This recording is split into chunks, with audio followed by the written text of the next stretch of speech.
Okay, this is going to be the fifth presentation in the series talking about affordable housing and how to solve our housing crisis.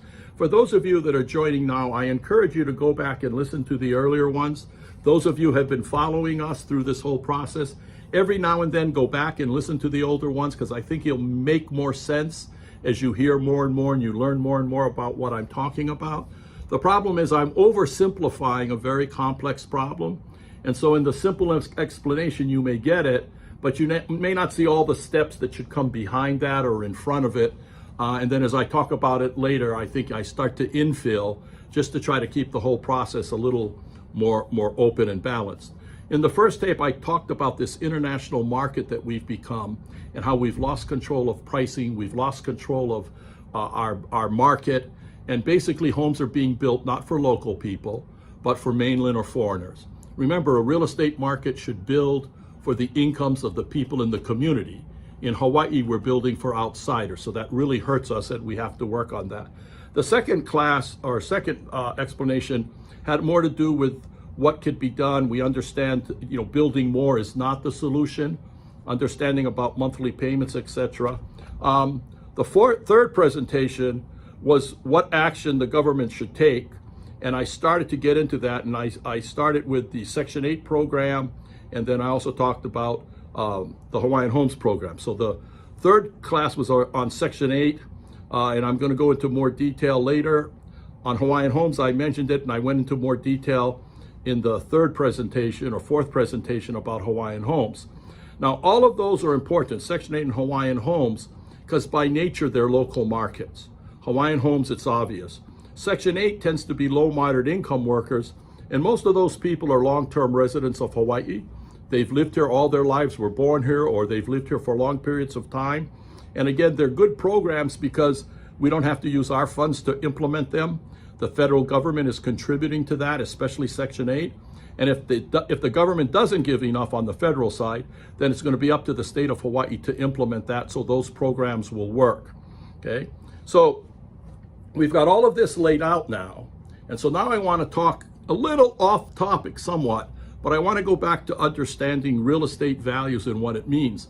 And a lot of this has to do with, recently there's been a lot of stories in the paper about how the problem in Hawaii is the high cost of regulation, the zoning is too slow, it's too complex, it slows things down. All of that is true. All of that is true. But the reality is, if we solve those problems today, it will not solve our housing problem.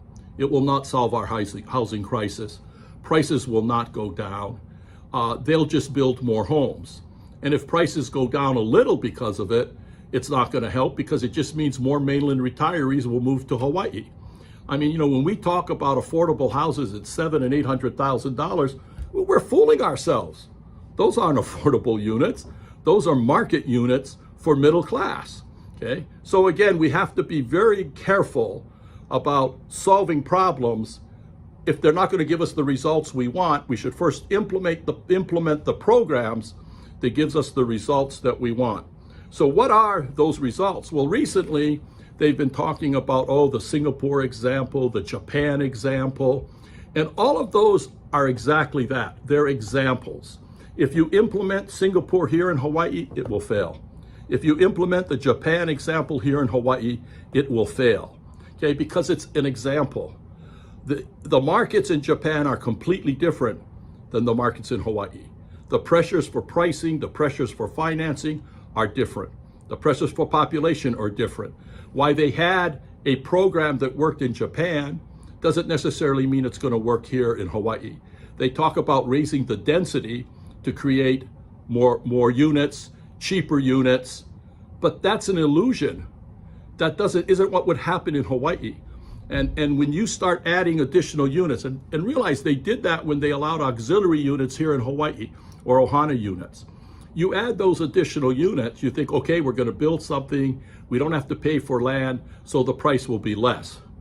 But it's not going to reduce the rent, because the rent is set by the market.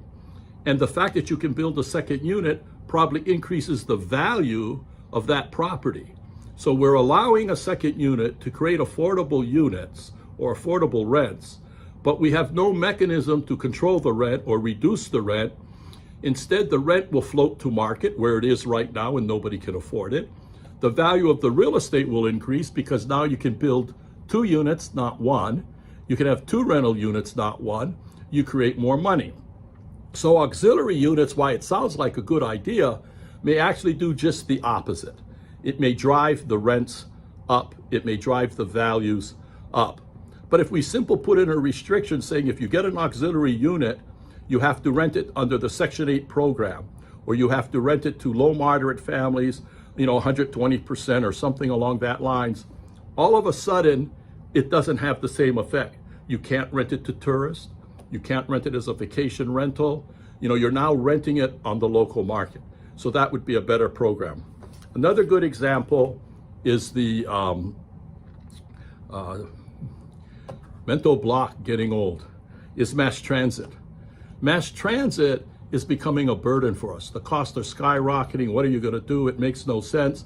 The reality is mass transit could have been free. Mass transit shouldn't have cost the taxpayers of Hawaii 1 penny. We could have paid for it in cash, and we probably could have added probably 20, 30 billion in a trust fund to pay for the operation. So what did we do wrong with mass transit? And again, it goes back to not understanding real estate. As soon as they announced mass transit, as soon as they laid out where the stations were, they created value. So if a house was worth $50 a square foot in an old neighborhood, excuse me, and it now announces mass transit, and that house or that land might go up to $250, $300, $400 a foot. So by announcing mass transit, we increase land value. Increasing land value means it's going to be more expensive to build affordable housing. Then, of course, the city comes out and says, and in addition to this, we're going to waive the zoning requirements. We're going to give you more density. We're not going to require parking. We're going to do all these things to make units more affordable. As soon as they announced that, the $50 piece had gone up to $250, and now it's become a $400 or $500 a square foot property because they're waiving all these requirements. Every time they announce what they're doing to help make affordable housing, they're increasing the value of the land. What they should have done is said, okay, we're freezing the price of the land based on what it was today, the day we announced the mass transit. If you want to buy additional density, if you want to buy no parking, if you want to buy these other concessions, you can buy them from the city, and we're going to have some kind of an impact fee to cover that cost.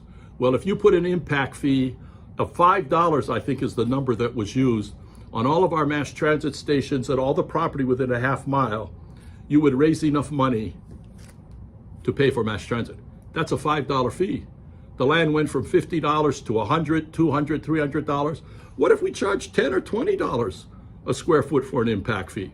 I'm not adverse to the government, collecting more as its share of the value it creates. Remember, our tax dollar created that value. We paid for that value. The landowner did not pay for it. He paid his share of the whole community, but the landowners within a half mile of the station are going to reap huge benefits. And the main landowners are the state, Bishop Estate, other large landowners. The key is, it's not fair. We're going to be taxed, our children are going to be taxed, when our city council, our state government didn't see the obvious. They were creating value and they were not taking it out of the revenue back. And I know when I announced that originally, apparently students, legal students at the university were fascinated with it, and apparently talked to one of the attorneys there who's a specialist in constitutional law. And as everything I do, he said it's illegal, wouldn't work. But it wouldn't work, he went on to say, because I used the wrong word. I said tax the people. You couldn't tax them. You had to charge an impact fee. I think that's the term he used. So again, you got to be careful when people say, well, it's not going to work. Well, it can work if we structure it correctly, if we explain it correctly. I'm not an attorney, so I don't understand the difference between tax and impact fee. To me, they're taxes. So maybe that wasn't a good word to use. The key is it would work. And that's the type of thing we have to look at, is to understand all these decisions we make create value. We're creating value as a community. Our government is creating value as a community. Why do we give it all away to a particular property owner? Why can't part of that value stay with the people of Hawaii? Why can't that pay for our schools or pay for our housing, pay for our infrastructure. We keep on giving away hundreds of millions, billions of dollars in the decisions we make around real estate and development. And all we do is complain about how difficult it is to get a permit, how difficult it is to do all these other things. No one bothers to sit there and say, but how stupid can we be to keep giving away millions and billions of dollars in value and then saying we got to tax the people to make up for it. And remember, a lot of this money is not going to local families. It's going to whoever owns that land. And again, I think this is what we have to be much more active about and much more aware of. So again, it's important to understand real estate. So when they talk about the Singapore example, I started that conversation years ago saying Hawaii has to be like Singapore. Singapore is, I think, 95% owner occupied. That's what we want to be, 95% owner occupied. I want to be 100% owner occupied. I want everyone who lives in this state to own their own home, create wealth for them and their family. So that was the example. And it's not what they did in Singapore. It's in Singapore, the government made the commitment that they were going to build housing for everyone and everyone would be an owner. And then they went about and they did it. They took the responsibility. They went out and they did it, and they have built a fantastic country. They've created wealth for their citizens. They've got one of the most beautiful cities. They're one of the wealthiest nations in the world, all because they understood real estate. They understood the values that would be created, and they didn't give it away. They kept it for the people. They kept it for the state, and they were able to succeed. Now realize Singapore is not a democracy. It's a little bit of a benevolent dictator. So everything they did wouldn't work here in Hawaii because we're under a different government structure, but we're also under a different real estate economy. But if our government takes responsibility, we can solve this problem. They just got to take the responsibility, have the courage to take it, and then have to have the courage to try something new, to realize what we've done before doesn't work. So why do we keep talking about the same thing over and over again? You know, to me, that's the definition of insanity. Doing the same thing over and over again, and it constantly fails. At some point, you got to say, well, it's failing. Why is it failing? What is wrong? What are we missing? Because we should be able to solve the problem. And I think if we look at this from an international market perspective, our whole solution opens up and changes. We also talk about the Japan example now. And again, the zoning they have in Japan now is the zoning that Hawaii had in the 50s. It didn't work. It was a problem. People were angry because they were building apartment buildings in a residential district, you know, because originally there was a little supermarket there, and that was the highest zoning. So you could build anything under that. So they built an apartment building, and people go, we don't want an apartment building there. This is a residential district. All they're doing in this model is they're increasing the density. They're turning you from a single family to a multifamily neighborhood. And again, I don't think it's done with concern for affordability, because by allowing more units, we're increasing the land value. In Hawaii, we have a big problem. Our land values keep going up, and our houses don't get built because most of our value's in the land. So we're defeating it by adding density. So again, in Hawaii, we need a slightly different model. Okay, so we have to look at the total real estate economy to find our solution. And that's, I think, again, what we've missed. So all of these experts from the mainland, they're brilliant men, and I've read their reports, and I think they're right. They're right. The one thing they forget about, Hawaii is different. We can be 80% like the mainland. We can be 90% like Japan. We can be 80% like Singapore. But it doesn't mean what worked there is going to work here in Hawaii. We have to find a Hawaii solution. We have to find a solution that will meet our needs and work for the people of Hawaii. So again, the next tapes, we're going to start talking about what do we need to implement. And the solution gets a little complex, but it's important we always go back to international market. We buy real estate because we want to lock in a monthly payment to create wealth, right? Hawaiian Homes and Section 8 are local markets, and we need to do that. We have to bifurcate our market so we create a local market where real estate can only be sold to local residents. And that's what will lead us to the ability to get our housing at affordable prices for our people. So come back and we'll do the next tape, and we'll start explaining the process. Thank you so much. Bye-bye.